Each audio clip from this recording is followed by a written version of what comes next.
لوگ بے چین ہو جائیں گے، رونا شروع کر دیں گے، چلانا شروع کر دیں گے، اور اس طریقے سے نکل نکل کے بھاگنا شروع کر دیں گے، اتنی لمبی رات، پریشان ہو جائیں گے۔ اس کے بعد یہ ہوگا، کئی راتوں کے برابر جب وہ رات ہوگی تو اچانک وہ سورج جو مشرق سے نکل رہا ہے وہ سورج مغرب سے نکلے گا، وہ سورج کیا ہوگا؟ مغرب سے نکلے گا، اور آسمان کے بیچوں بیچ آ کر کے پھر حسب معمول جیسا سورج روزانہ نکلتا ہے اسی طریقے سے وہ سورج نکل جائے گا۔ یہ جو ہے قیامت کی بڑی نشانیوں میں آخری نشانی ہوگی۔ اس کے بعد کسی کا نہ تو توبہ قبول ہوگی اور نہ کسی کا ایمان قبول ہوگا۔ کوئی اگر کافر تھا تو کافر ہی رہے گا، کوئی اگر فاسق اور فاجر تھا تو اس کی توبہ بھی قبول نہیں ہوگی۔ اس نشانی کے بعد آدمی کتنا بھی روئے گا، کتنا بھی گل گلائے گا، تو اس کے بعد اس کی توبہ قابل قبول نہیں ہوگی۔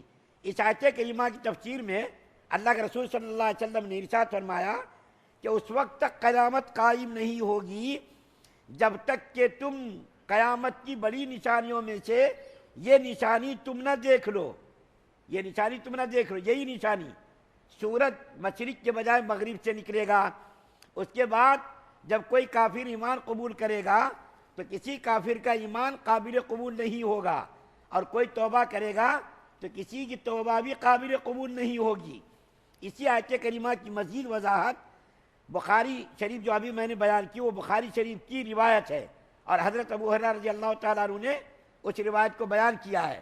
اور اب جو میں روایت بیان کر رہا ہوں وہ امام مسلم رحمۃ اللہ علیہ نے اپنی کتاب جو حدیث کی بہت ہی معتبر کتاب ہے، پہلی کتاب تو میں نے بخاری شریف کا نام لیا، دوسری کتاب مسلم شریف، یہ بھی بہت مستند اور زبردست کتاب ہے، تو اس کے اندر حضرت حذیفہ بن اسید رضی اللہ تعالیٰ عنہ کی روایت سے یہ بات بیان کی گئی ہے کہ اللہ کے رسول صلی اللہ علیہ وسلم کے بارے میں کہ ایک مرتبہ صحابہ کرام آپس میں بیٹھے ہوئے تھے، قیامت کا تذکرہ کر رہے تھے، قیامت کی نشانیوں کا تذکرہ کر رہے تھے کہ قیامت کی نشانیاں ایسی ہوں گی ایسی ہوں گی، تو اللہ کے رسول صلی اللہ علیہ وسلم اسی بیچ میں تشریف لائے۔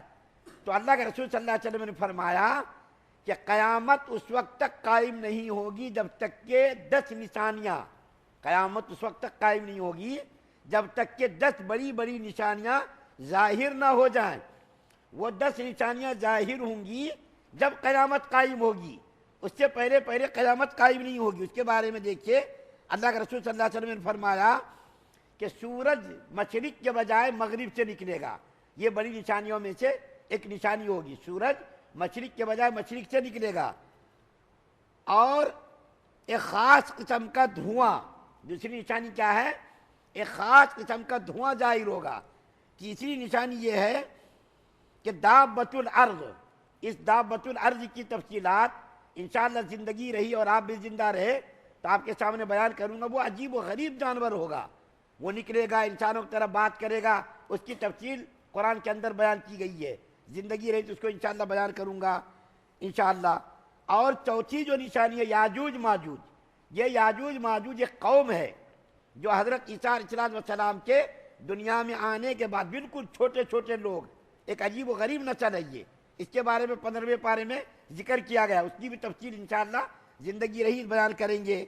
5ویں نشانی حضرت عیسیٰ علیہ السلام کا دوبارہ آسمان سے زمین پر آنا، اور یہ بات میں پیچھے بھی بیان کر چکا ہوں کہ حضرت عیسیٰ علیہ السلام چوتھے آسمان پر زندہ ہیں، قیامت سے پہلے پہلے دوبارہ زمین پر آئیں گے اور نبی کریم صلی اللہ علیہ وسلم کی شریعت مطہرہ پر خود عمل کریں گے اور دوسروں کو عمل کرائیں گے، اور دجال کو قتل کریں گے، 40 سال زمین پر عدل و انصاف کے ساتھ حکومت کریں گے، شادی کریں گے، آل اولاد ہوگی، اور ان کا انتقال ہوگا۔ انتقال ہونے کے بعد نبی کریم صلی اللہ علیہ وسلم کی قبر اطہر کے پاس تھوڑی سی جگہ ہے، وہاں پر یہ مدفون ہوں گے۔ تو حضرت عیسیٰ علیہ السلام کا دوبارہ آسمان سے نازل ہونا یہ قیامت کی نشانیوں میں سے ایک بڑی نشانی ہے۔ اسی طریقے سے دجال کا خروج ہوگا، یہ بہت بڑا فتنہ اور بہت بڑی آزمائش ہوگی اس امت محمدیہ کے لیے، لیکن اللہ کے رسول صلی اللہ علیہ وسلم نے فرمایا جو آدمی سورہ کہف کی ابتدائی 10 آیات اور آخری کی 10 آیات، سورہ کہف 15ویں پارے میں ایک سورت ہے، جو آدمی پڑھنے کا اہتمام کرے گا دجال کے فتنوں سے اللہ تعالیٰ اس کو محفوظ رکھیں گے۔ یہ بہت بڑی آزمائش اور بہت بڑا فتنہ ہوگا اس امت کے لیے، لیکن اللہ تعالیٰ جس کی حفاظت کریں گے وہ بچ جائے گا۔ اسی طریقے سے تین جگہوں پر زمین دھسے گی، تین جگہوں پر زمین کا دھسنا بھی یہ بھی کیا ہے؟ قیامت کی نشانیوں میں سے ہے۔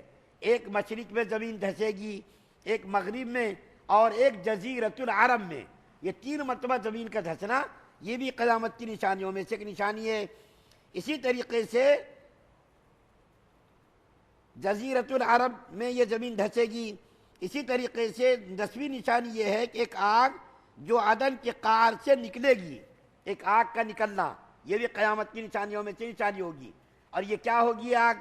یہ آگ نکل کر کے دنیا کے لوگوں کو ہکا ہکا کر کے میدان محشر میں جمع کرے گی۔ یہ آگ ہکا ہکا کر کے یہ کہاں ٹھہر جائے گی، کہاں رک جائے گی، اس کے بعد ساری دنیا کے لوگوں کو ہکا ہکا کر کے میدان محشر میں یہ آگ جمع کرے گی۔ اس کے بعد ایک دو روایت اور بیان کرتا ہوں۔ حضرت عبداللہ بن عمر رضی اللہ تعالیٰ عنہما کی روایت ہے مسند احمد میں۔ مسند احمد میں روایت کیا ہے کہ اللہ کے رسول صلی اللہ علیہ وسلم نے فرمایا، جو میں نے ابھی 10 نشانیاں آپ کے سامنے بیان کی، خروج، دجال کا خروج، اور اسی طریقے سے یاجوج ماجوج کا نکلنا، آگ کا نکلنا، اور اسی طریقے حضرت عیسیٰ علیہ السلام وغیرہ جو 10 نشانیاں، ان نشانیوں میں سے 2 نشانیاں پہلے ظاہر ہوں گی۔ کیا؟ ایک تو سورج کا مشرق کے بجائے مغرب سے نکلنا، اور دابۃ الارض، یہ دونوں نشانیاں سب سے پہلے ظاہر ہوں گی۔ اللہ کے رسول صلی اللہ علیہ وسلم نے فرمایا۔ اب ایک اور روایت بیان کر کے ختم کرتا ہوں بات کو۔ امام قرطبی رحمۃ اللہ علیہ بیان کرتے اپنی کتاب تذکرہ میں، اور علامہ ابن حجر رحمۃ اللہ علیہ شرح بخاری میں ایک روایت بیان کرتے ہیں۔ کیا؟ کہ اللہ کے رسول صلی اللہ علیہ وسلم نے فرمایا، ان نشانیوں کے ظاہر ہونے کے بعد، ان نشانیوں کے ظاہر ہونے کے بعد دنیا کی عمر 120 سال رہے گی۔ ان نشانیاں جو میں نے بیان کی ابھی نشانیاں، ان نشانیوں کے ظاہر ہونے کے بعد دنیا 120 سال تک رہے گی، بس اس کے بعد نہیں رہے گی۔ تو بہرکیف اس آیت کریمہ کے اندر اللہ تعالیٰ نے کفار سے خطاب کر کے کہا کہ تم کس چیز کا انتظار کر رہے ہو؟ تمہارے سامنے کیا یہ چیزیں آئیں گی، تم ایمان قبول کرو گے؟ جب یہ چیزیں آ جائیں گی، دجال نکل جائے گا، حضرت عیسیٰ علیہ السلام نازل ہو چکیں گے، اسی طریقے سے آگ نکل جائے گی، اور یہ نشانیاں آ جائیں گی، پھر تم ایمان قبول کرو گے؟ جب ایمان قبول کرو گے تمہارا ایمان ہی قابل قبول نہیں ہوگا۔ اس سے پہلے کہ یہ نشانیاں ظاہر ہو جائیں، یا ان نشانیوں میں سے کوئی نشانی ظاہر ہو جائے، تم کو چاہیے کہ تم ایمان قبول کر لو۔ دوبارہ کبھی اختصار کے ساتھ میں نے یہ مضمون بیان کیا کہ کفار مکہ سے اللہ تعالیٰ نے خطاب کر کے یہ کہا، ڈانٹ کر کے کہا کہ تم ایمان قبول کب کرو گے؟ یہ نشانیاں ظاہر ہوں گی۔ اور اللہ کے رسول صلی اللہ علیہ وسلم نے تمہارے سامنے کتاب ایسی پیش کی، پہلے نبیوں نے پیشین گوئیاں کی، اور پہلی کتابوں میں خبر دی گئی، اس کے باوجود بھی تم لوگ ایمان قبول نہیں کر رہے ہو۔ اللہ تعالیٰ سے دعا ہے کہ اللہ تعالیٰ ہم تمام مسلمانوں کو سننے سے زیادہ عمل کی توفیق عطا فرمائے۔ سبحان اللہ و بحمدہ سبحان